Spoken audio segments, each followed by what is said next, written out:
First, you have some time to look at questions 1 to 6.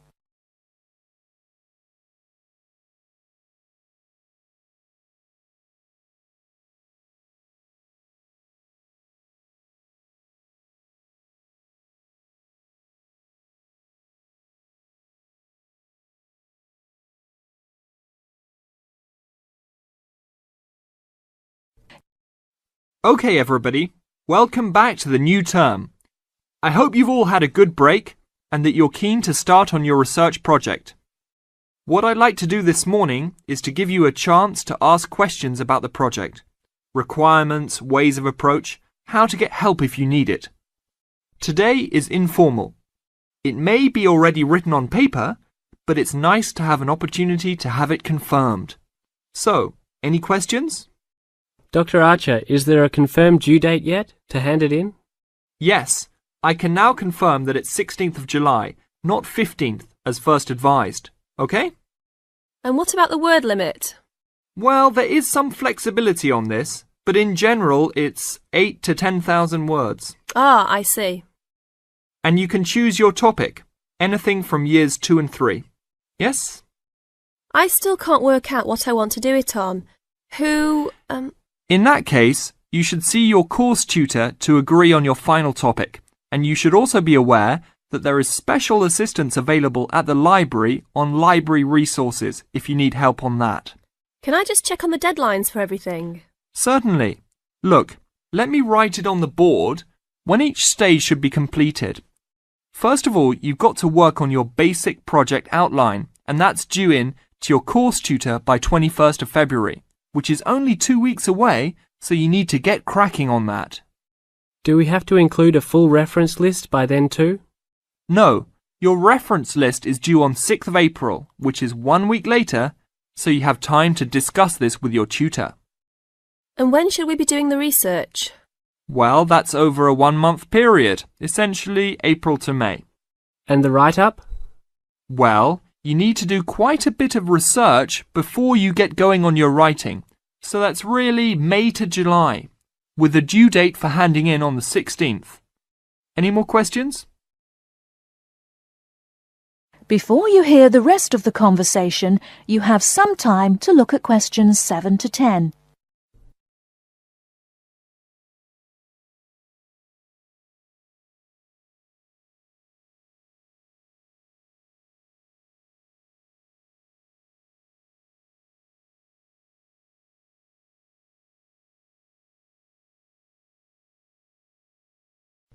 Now listen and answer questions 7 to 10.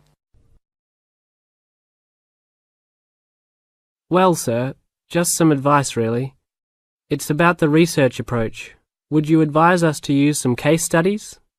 Well, Larry, I know these can be difficult to arrange sometimes, but I really feel they are of great benefit in this subject.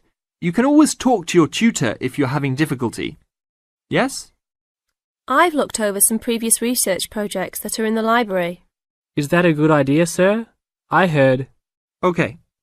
I don't think you should go through them in detail, especially at this early stage, or you might end up being influenced by them more than you realise. But yes, it really is about the best guide you can have to what's required to what's expected in this type of project. Sorry, Judy, I butted in on you. That's all right. It's just that I noticed one project was a joint one.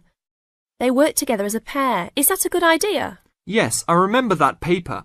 Working in a pair can have some advantages, but to be frank, this is meant to be an individual project, so it's best to work on your own. About using subjects, is it okay if we use family members? Your own relatives? I don't see why not. They probably offer some advantages in terms of availability, although you need to guard against possible effects on your research outcomes. So, you can if you want. Perhaps you should discuss this with your tutor if you plan to use relatives, so you can approach it in the best way. Okay, thanks. Okay then. Well, I hope we've been able to sort out a few things. You're welcome to see me at any time, or drop me a note if you have any more queries. Fine, thanks. That is the end of part 1. You now have half a minute to check your answers.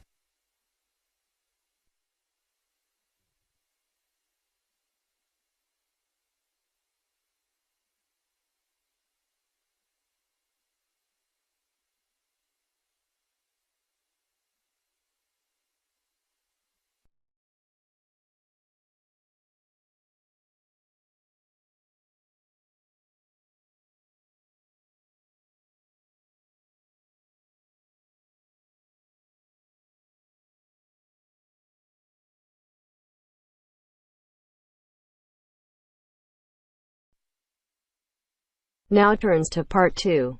Part 2. You will hear two students and their tutor discussing a survey project.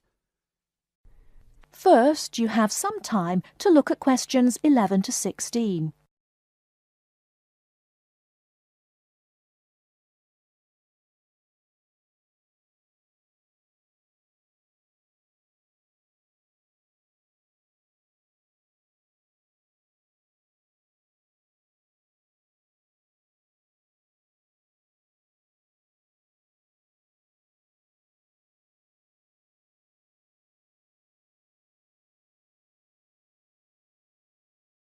Now, listen carefully and answer questions 11 to 16. So, what's the survey about, Tom? It's about where students want to live and how they choose. Basically, their accommodation preferences. We've actually tried it out with a few students already. Okay, that sounds fine. So, to start with, how many questions have you got? 20? Is that too many? Yes, it is, really. People get fed up answering lots of questions and they stop thinking about their answers. Right, so we need to think about that again. What do you think of the first 3 questions? You want to know what affects students' choice of accommodation when they go to university? Yes, we want to find out which has the most effect. The cost, the number of rooms in the house or flat, or the distance from campus. And then we asked another question. Oh, yes? What else did you want to find out? Well, we wondered whether public transport was important. You know, not many students have cars, so it might be quite important for them to be near somewhere where they could catch a bus or train. Yeah, that's a good question. Before you ask any more people, I've got a couple of suggestions for improving the questionnaire. First of all, I think you need to ask fewer questions. As I said, 20 is really too many. I'd cut it down to 10 if I were you. Okay, 10 questions only. And is there anything else you think we should do? Well, yes. Some of the questions are actually quite complicated. I think you should make them clearer. I think they should be easier to understand. And what do you think about asking more questions about cost? No, I don't think you need any more about cost, but you could ask a couple more questions about the reasons for students' decisions. So we should ask some more questions with why. Yes, I think you'd get quite a lot more information if you did that. Thank you. Before you hear the rest of the talk, you have some time to look at questions 17 to 20.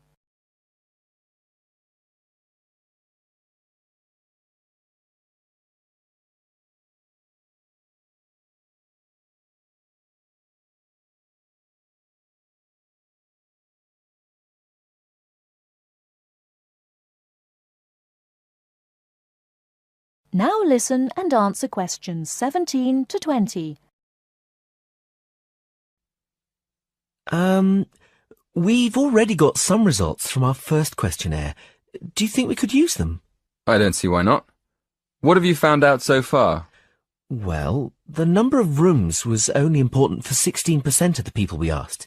It looks like a lot of students are quite happy to share a room, and even fewer people were concerned about being near a bus stop. Only 10%, in fact. I'm surprised about that. But what about the distance from the university? Well, that was quite important. Around 20% of the students we asked wanted to be close to campus. That makes sense. And what about the cost? Yeah, as we expected. The cost was by far the most important factor. More than half the students were concerned with the cost. 54% to be exact. Only 54%? I thought it would be closer to 80%. That is the end of part 2. You now have half a minute to check your answers.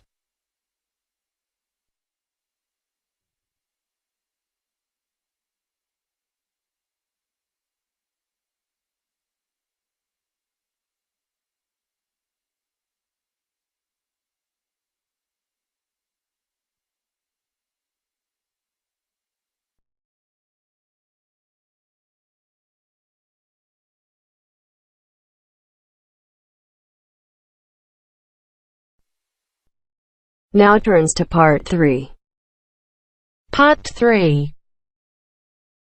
You will hear a conversation between two students who will discuss a project they're working on together. You have 30 seconds to look at questions 21 to 27.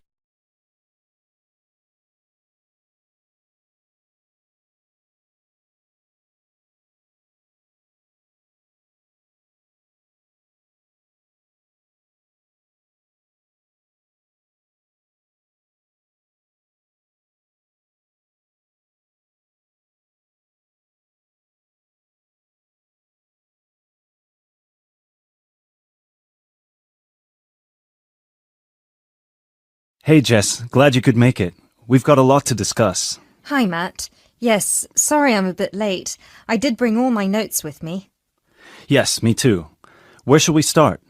Well, I think it would be a good idea to clarify our objectives just one more time. Yes, good idea. Okay, here we are. We need to record, photograph, and identify the plant species in 10 1-square-meter plots. Does it say anything about where these plots should be and how they should be laid out? Ah, here it is. It says that all the plots need to be no more than 10 meters apart. And how do we choose them? Ah, this is the fun part. I remember this. Here we are. Make a 1-meter square frame using bamboo sticks available from the department stores. Yes, we've already done that. I know, I'm just reading the whole section. Okay. One person stands roughly in the middle of the chosen area and throws the frame. The other person uses a tape to mark out the square where the frame landed and returns frame to thrower. The thrower then turns a few degrees on the spot and throws again. The thrower must turn slightly after each throw and vary the force of the throw until after the 10th throw they are pointing in almost the same direction as the first. That sounds a bit complicated. That's only because it's all in writing. It's just a simple throw, turn, throw, turn, throw, turn until we have 10 squares. And I guess you want to do the throwing. Well, if you don't mind. I'm sure you'll be more accurate at marking the squares. Yes, I am sure I am, and I'm sure you've got a stronger throwing arm.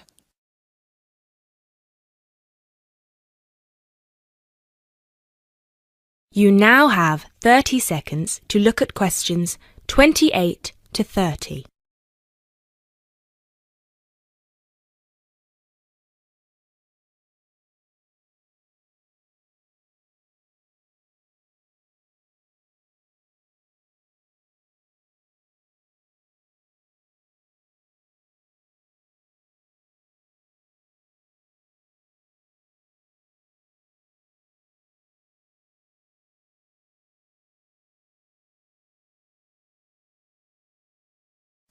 Okay, good. We've got that sorted. Now we need to decide where to go. Yes, I've been thinking about that and I've brought the map. Ah, well done. I forgot mine. Now, I've identified 3 possible locations, but they've all got some disadvantages. Okay, fire away. Well, the area around this lowland marsh could be interesting. There'll be a lot of interesting water plants here. Looks good, but what's the problem? Mainly that it's already a designated nature reserve, and I think there's already been a lot of research done here. Ah, I see. Well, I'd rather do something that's new and can be useful. I agree. That's why I identified this area further west. See, here, behind the beach. Oh yes, I see. That area there, where it's flat, but quite high. Exactly. If you look a bit further inland, you'll see that there are hills which will protect that area from strong north winds. I see. Excellent. But what's the problem? Just that it may not be very interesting. We know that the geology there is not conducive to a wide variety of plants. I agree. So what's your last idea? Well, I think this one is a bit of a winner, although I did want to show you the other 2. Look up here, on the north coast. Where? See this bay? Well, I know that there's been quite a lot of studies done here, but a bit further to the east, behind this headland. No one has ever looked at that. Well, I certainly couldn't see any studies. That is interesting. and the plant life could be a bit different because of the shelter from the wind the headland provides. Exactly. Brilliant, Jessica. That's a great idea. We'll go there. Thanks. Now all we have to decide is when is a good time. That is the end of part 3. You now have half a minute to check your answers.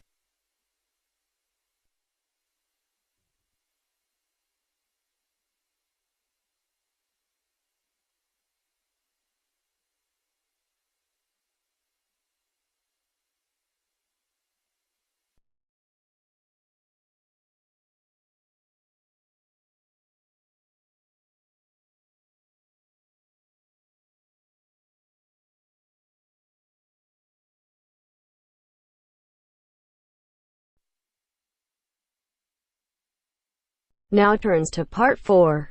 Part 4.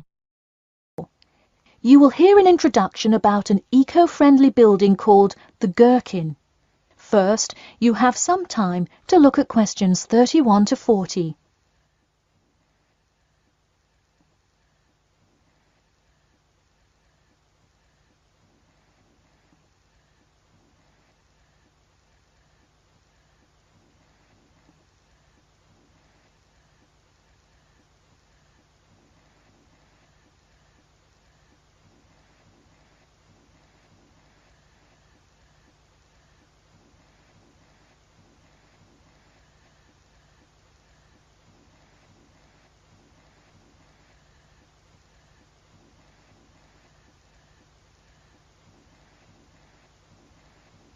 Now, listen carefully and answer questions 31 to 40. Today, I'd like to tell you about how UK architects are playing their part to address the issue of global warming. You have seen many of these iconic buildings while going about your everyday life, but you may not know how they are affecting your tomorrow. In 2003, construction was completed on the famous Swiss rebuilding, or more informally called the Gherkin, a true masterpiece commissioned by the law offices of Foster and Partners. This is not the first ambitious endeavour of the firm. They are renowned for their various philanthropic environmental efforts. The Gherkin, with its cut-and-edge green initiative and sharp design, is gaining recognition as an icon in modern architecture. You can pick it out of the London skyline by its unorthodox cigar shape. While its appearance is the obvious attribute at which to marvel, there is far more to this building than meets the eye. And let's face it, there's a lot about this building that meets the eye. The building helps reduce the city's carbon footprint in a number of ways. Just a quick note, in case you're not familiar with the term carbon footprint, get used to it. It's a buzzword you'll hear relentlessly to talk about reducing emissions. Think of it as the amount of harmful greenhouse gases that are given off into the environment by a single person, organization, or product. So going back to the Gherkin building, perhaps the most obvious as well as the most significant eco-friendly feature is the glass windows, which allow light to pass through the building, both reducing heating costs and brightening up the workspace. The ingenuity behind the various eco-friendly aspects of the Gherkin has seen its fair share of publicity, both from serious and silly sources. In a recent April Fool's Day edition, One e-publication printed a story detailing plans to replace 50% of the current exterior with grass, which would not only make large steps in the name of sustainability, but also give the building the green hue that would truly earn it the nickname of the Gherkin. The only drawback is, as you may have guessed, that this story was an April Fool's Day joke and completely made up.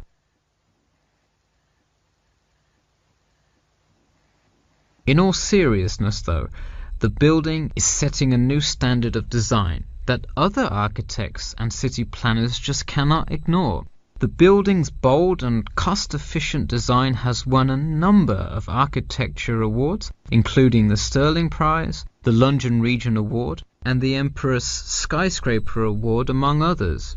The design comfortably accommodates a large number of offices, while keeping maintenance and operation costs down, striking a superb balance between nature and the workplace. Nature is well and good, as long as the weather is nice outside. Given London's notoriously bad weather, the architects knew they must devise a quality temperature regulation system, and that they did. A special system designed to reduce the building's reliance on air conditioning was devised that cuts consumption in half compared to standard office buildings. There are atria that link each floor vertically to one another, forming spiraling spaces up the entire building. They serve not just as social common spaces, but also act as the building's lungs, distributing clean air from the opening panels in the facade through the entire building. The building isn't all business though. It has its fair share of fun as well. At the very top, a club room offers a picturesque entertainment spot for company functions, private parties, etc., with a breathtaking panoramic view of the city. The creation of such an innovative structure has many wondering what the future of urban planning and architecture may be. Well, if the other projects currently commissioned by Foster and Partners are any indication, the entire city constructed with similarly eco-friendly buildings is not far in the distance. The Masdar City development aims to create a desert city that produces zero waste and removes as much carbon dioxide from the atmosphere as it puts in, a huge feat in protecting our Earth. The Gherkin is a truly impressive feat, yet it is not the only one worth noting. Now to move on to another green initiative, I'll tell you about the Eden Foundation building found in Cornwall. That is the end of part 4. You now have half a minute to check your answers.